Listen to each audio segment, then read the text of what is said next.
Hello students. So today we will discuss about Fourier law of conduction. This is the basic law of conduction in which what is Fourier law of conduction? In Fourier law of conduction, suppose that we have a plane slide. This is your three-dimensional, or you can say cube.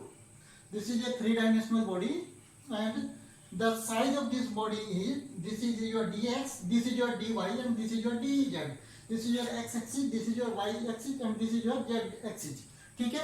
So first we have to define on which parameter the heat transfer rate due to conduction will depend. So first, heat transfer rate Q.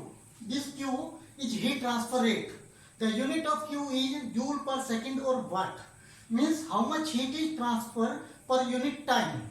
So this heat transfer rate Q is directly proportional to A. A is your area. Now what area we have to consider? Area कौन सा लेना है हमको? अब देखिए, इसमें ध्यान से समझिए, ये बहुत ही जरूरी पैरामीटर है कि हमको एरिया कौन सा कंसीडर करना है. अब देखिए, इस बॉडी में हमने क्या किया है, सपोज दैट ये वाला जो पोर्शन मैंने जो लिया है इसको मैं लेता हूं, और ये मतलब हमारे पास दो फेस है जिसमें सपोज दैट ये बॉडी है. तो मैं क्या मानता हूं कि यहाँ से हीट एंटर कर रही है, ये जो मार्कर है यहाँ से हीट एंटर कर रही है और यहाँ से निकल रही है. और ये हमने क्या किया है, ये हमने पूरा का पूरा मतलब कवर कर दिया. फॉर एग्जांपल आप ऐसे भी समझ सकते हो कि मान लो कि ये हमारे पास एक बॉडी है, ये बॉडी है, और मैं क्या मानता हूँ कि हीट यहाँ से एंटर कर रही है, इस पोर्शन से हीट एंटर कर रही है, और बाकी के जितने भी फेस है, जैसे ये फेस है, ये फेस है, ये वाला है, इन सबको मैंने चारों फेस को इंसुलेट किया है. इंसुलेट मतलब मैंने क्या किया, इन चारों फेस को पूरी तरीके से कवर कर दिया है, जिससे कि इस फेस से हीट बाहर आ जाए. तो जितने भी हीट यहाँ से जाएगी उतने हीट यहाँ से बाहर निकलेगी. तो हीट कैसे एंटर कर रही है, इस एरिया के परपेंडिकुलर ऐसे हीट आपकी एंट्री कर रही है. तो एरिया कौन सा लेना है, जो भी हीट की डायरेक्शन है उसके परपेंडिकुलर डायरेक्शन में जो भी एरिया आएगा उसको हमको कंसिडर करना है. तो अगर मैं कहूँ कि इस एरिया से हीट आ रही है और इस एरिया से हीट जा रही है, बाकी जितने भी फेस है वो सब इंसुलेटेड है, तो क्या होगा, एरिया क्या लेंगे हम, एरिया लेंगे dy dz. तो heat is directly proportional to A. Heat की जो वैल्यू है वो एरिया के डायरेक्टली प्रोपोर्शनल है. अब क्या होगा, अगर मैं एरिया को छोटा या बड़ा कर दूं तो हीट ट्रांसफर रेट आपका कम हो जाएगा. फॉर एग्जांपल, अगर ये बॉडी है, इस बॉडी को मैं छोटा कर देता हूं, इस बॉडी को मैंने छोटा कर दिया, तो क्या होगा, हीट इतने ही एरिया के कांटेक्ट में आएगी. अब जब एरिया कांटेक्ट कम है तो मतलब क्या होगा, हीट ट्रांसफर रेट भी कम हो जाएगा. तो इसका मतलब क्या है, हीट ट्रांसफर रेट किस चीज पे डिपेंड कर रहा है, क्रॉस सेक्शन एरिया पे. और कौन सा एरिया, जो कि हीट ट्रांसफर रेट की हीट की डायरेक्शन के परपेंडिकुलर है. तो एरिया आपको समझ में आ गया. दूसरी चीज, अब दूसरी चीज क्या है, इस सरफेस का और इस सरफेस का टेम्परेचर कितना है. मान लो कि हमारे पास ये बॉडी है, इसका टेम्परेचर है 1000 डिग्री और इसका टेम्परेचर है 100 डिग्री. तो टेम्परेचर डिफरेंस कितना हुआ है, 900 डिग्री. ठीक है, अगर मान लो ये 20 डिग्री कर दूं तो क्या होगा, टेम्परेचर डिफरेंस बढ़ गया. और अगर टेम्परेचर डिफरेंस बढ़ गया तो क्या होगा, हीट उतना ही तेजी से ट्रांसफर होगा. जैसे आप बहुत ठंडे पानी में बहुत गर्म पानी मिक्स कर दो तो क्या होगा, वो जल्दी मिक्स हो जाएगा, है ना. मतलब वहाँ पे टेम्परेचर ग्रेडियंट ज़्यादा होगा. जितना ज़्यादा टेम्परेचर डिफरेंस होता है उतनी जल्दी हीट ट्रांसफर होती है. एक गर्म वस्तु को आप बहुत ही ठंडी जगह ले जाओ तो वो जल्दी ठंडी हो जाएगी. तो dt के प्रोपोर्शनल है. अब आया dx. What is dx? अब यहाँ पे ध्यान से देखिए, आपकी हीट यहाँ से एंटर की थी और यहाँ पे निकल रही है. इसी को मैंने यहाँ पे बनाया है. आपकी हीट यहाँ से एंटर किया है, यहाँ से निकली है, और कितना ट्रेवल किया है इसने, dx ट्रेवल किया है. dx का मतलब क्या, थिकनेस ऑफ द बॉडी. अब जैसे अगर आपकी ये है, यहाँ से हीट एंटर किया, यहाँ से किया, वापस गई, तो ट्रेवल कितना किया, ट्रेवल किया उसने इतना. अगर इसकी थिकनेस कम कर दूं, आधी कर दूं, तो क्या होगा, उसको यहाँ से और यहाँ तक ही ट्रेवल करना पड़ेगा. तो हीट जल्दी बाहर निकल जाएगी, कम डिस्टेंस ट्रेवल करनी पड़ेगी. इसका मतलब क्या हुआ, जितनी पतली बॉडी होगी उतनी ज्यादा तेजी से हीट बाहर चली जाएगी. तो हीट ट्रांसफर रेट क्या होगा, उसके इनवर्सली प्रोपोर्शनल. तो इसको दोनों को मिला के हमने dt बाई dx लिख दिया.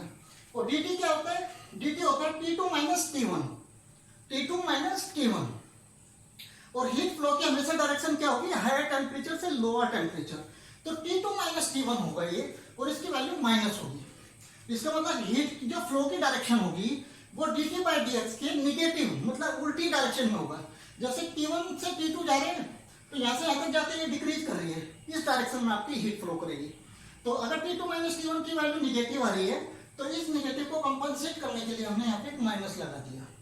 ठीक है, तो इन दोनों को मिला के हमने क्या लिखा, Q equal to minus K A D T by D X, where K is thermal conductivity of the material, this is constant thermal conductivity of material. ये आपका प्रॉपर्टी है, मटेरियल की प्रॉपर्टी है। जैसे आपका आप स्ट्रेंथ ऑफ मटेरियल पढ़ते थे तो वहां पे क्या आता था, यंग मॉडुलस आता था, है ना। तो ये आपकी मटेरियल की प्रॉपर्टी है। इसके बारे में हमने लास्ट लेक्चर में डिस्कस किया था कि के depends on number of free electrons and lattice vibration, और मैंने बहुत सारे मटेरियल का आपको बताया था कि थर्मल कंडक्टिविटी की वैल्यू कितनी कितनी होती है। ठीक है, तो इसको हम जो ये इक्वेशन आई है, इसी इक्वेशन को हम बोलते हैं फूरियर लॉ ऑफ कंडक्शन। और निगेटिव साइन का क्या सिग्निफिकेंस है, निगेटिव साइन हमें ये बताती है कि हीट फ्लो की डायरेक्शन dt बाई dx की डायरेक्शन के अपोजिट है। जिस डायरेक्शन में dt बाई dx निगेटिव है उस डायरेक्शन में आपकी हीट फ्लो करेगी। Is it clear? और कोई मतलब नहीं है, आप इसको मत लगाइए, आप इसको ऐसे भी लिख सकते हैं, इक्वल टू के ए T1 minus T2 divide by dx।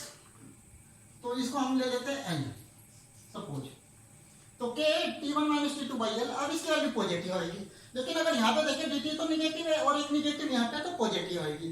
तो निगेटिव और पॉजिटिव का कोई इसमें चक्कर नहीं है, आप या तो T2 माइनस T1 लेंगे तो यहाँ पे माइनस लगाना पड़ेगा, और अगर आपने यहाँ पे T1 माइनस T2 लिया तो आपको निगेटिव नहीं लगाना पड़ेगा। ठीक है, अब देखिए इस फूरियर लॉ को जो हमने Q इक्वल टू माइनस के dt बाई dx है, इसको हमने लिया है लेकिन कुछ एजम्पशन के साथ, और जो कि पूरी हीट एंड मास ट्रांसफर में हर जगह एप्लीकेबल भी होगा। जब तक कि नहीं बोलेगा वो हमको, तब तक का हम इसको एज्यूम करेंगे कि ऐसा ही होता है। तो सबसे पहले है कि आइसेंट्रोपिक एंड होमोजीनियस, मतलब जो हमने मटेरियल लिया है वो आइसेंट्रोपिक एंड होमोजीनियस मटेरियल है। What is the meaning? इसका मतलब ये है किसी भी पॉइंट में, मटेरियल के अंदर किसी भी पॉइंट में, किसी भी डायरेक्शन में थर्मल कंडक्टिविटी की वैल्यू कांस्टेंट है, के के इक्वल होगी। इसका मतलब के इन एक्स डायरेक्शन और के इन वाई डायरेक्शन एंड के इन जेड डायरेक्शन तीनों इक्वल होगी, पहली चीज। दूसरी चीज क्या है? Steady state. स्टडी स्टेट का मतलब क्या है? जितनी हीट इस फेस से निकलेगी, जितनी हीट इस फेस से निकलेगी उतनी ही हीट दूसरे फेस से बाहर जाएगी। इसका मतलब अंदर कहीं भी हीट स्टोर नहीं होगी। फॉर एग्जाम्पल, अगर आप पानी को गर्म करते हो तो जब गर्म करते हैं आप पानी को, तो पानी का टेम्परेचर बढ़ जाता है। पानी का टेम्परेचर बढ़ने का मतलब क्या है कि उस बॉडी ने अपने अंदर हीट को स्टोर कर लिया है। यहाँ पे ऐसा नहीं होगा। यहाँ पे इस पॉइंट का टेम्परेचर हर टाइम पे, चाहे आप 5 सेकंड के बाद लो, 10 सेकंड के बाद लो, 1 दिन के बाद लो या 2 दिन के बाद लो, तो हर टाइम इसका टेम्परेचर सेम रहेगा जब तक कि वो हमको नहीं बोलेगा। तो इसको बोलते हैं स्टडी स्टेट। स्टडी स्टेट का मतलब है इस पॉइंट पे जितनी हीट यहाँ से आई उतनी हीट बाहर निकल गई। This is your steady state. उसके बाद देखिए वन डायमेंशनल, तो हमने यहाँ पे dt बाई dx लिया है। टेम्परेचर का जो वेरिएशन है x डायरेक्शन में लिया है, y डायरेक्शन z डायरेक्शन में हमने इसको कंप्लीटली इंसुलेट कर दिया है। इसका मतलब वहां पे हीट ट्रांसफर नहीं हो रही है, ये हमने एज्यूम किया है। इसके बाद नो वेट्स, इसका मतलब क्या हुआ कि इस पूरे मेटल के अंदर कहीं पे भी air bubble, voids, foreign particle नहीं है। क्योंकि मान लो कि अगर यहाँ पे एयर बबल आ जाए, मेटल के अंदर कहीं पे एक वॉइड्स आ जाए, कास्टिंग करते हैं ना, कास्टिंग में वॉइड्स आ जाते हैं बनाते हुए, तो क्या होगा? अब यहाँ पे तो एयर आ गई या कोई और मटेरियल आ गया, कुछ भी, तो इसकी थर्मल कंडक्टिविटी तो अलग है। इसका मतलब जब थर्मल कंडक्टिविटी अलग है तो यहाँ पे जितनी हीट आएगी उतनी हीट बाहर नहीं जाएगी। इसका मतलब क्या मानेंगे हम? थ्रू आउट ये मानते हैं कि कहीं पे भी कोई वॉइड्स नहीं है, उसमें थ्रू आउट कॉन्स्टेंट है। इसके बाद नो इंटरनल हीट जनरेशन, इस पॉइंट को समझिए आप। नो इंटरनल हीट जनरेशन का मतलब क्या है? मेटल के अंदर जो आपने एक कंपोनेंट लिया है, जो आपने ये पीस लिया है, इसके अंदर कहीं पे भी हीट जनरेट नहीं हो रही है। फॉर एग्जांपल, इस पॉइंट के अंदर कहीं पे कोई केमिकल मटेरियल भरा होता है, ये मान लो कि यहाँ पे कोई केमिकल मटेरियल होता है, टेम्परेचर जब आप बढ़ाते तो वो एक्सोथर्मिक या एंडोथर्मिक रिएक्शन क्रिएट करता है, मतलब सेल्फ हीट जनरेट होती। अब क्या होगा? कुछ हीट तो यहाँ से आई थी, कुछ यहाँ पे जनरेट हो गई, तो बाहर तो उससे ज्यादा जाएगी ना, तो हमारा एजम्पशन जो था वो फेल हो जाएगा। तो इसका मतलब यह है, हम ये एज्यूम करते हैं कि यहाँ पे आपका कोई भी इंटरनल हीट जनरेशन नहीं हो रहा है। इसका मतलब कोई भी केमिकल रिएक्शन नहीं हो रहा है, कोई भी एंडोथर्मिक एक्सोथर्मिक रिएक्शन नहीं हो रहा है। ये हमारा ये है। तो यहाँ पे हमको क्या, एक सबसे पहले हमें पता होना चाहिए कि एरिया कौन सा लेना है। अगर मान लो हीट आपकी यहाँ से एंटर कर रही है और यहाँ से निकल रही है, अब एरिया कौन सा लेंगे आप? एरिया लेंगे dx into this is your dz, ये एरिया लेंगे। और कि हीट ने कितना ट्रेवल किया? इतना ट्रेवल किया, तो आप क्या लिखेंगे?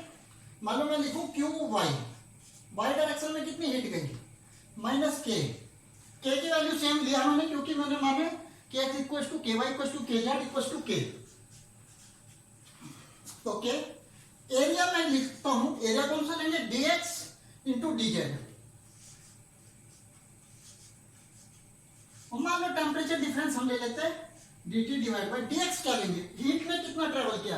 अब हीट यहां से एंटर की थी, यहां पे बाहर निकली, तो हीट ने ट्रेवल कितना किया? dy, तो dt बाई dy और माइनस हमारा बाहर है, ये बन गया। अब आप लोग अपने होमवर्क में क्यू जेड निकाल के देखिएगा कि क्यू जेड कितना आता है। अगर आप क्यू जेड की वैल्यू सही निकालते हैं तो इसका मतलब आपको कॉन्सेप्ट समझ में आ गया। तो नेक्स्ट कन्वेक्शन हम डिस्कस करेंगे इसके बाद नेक्स्ट लेक्चर में। Thank you.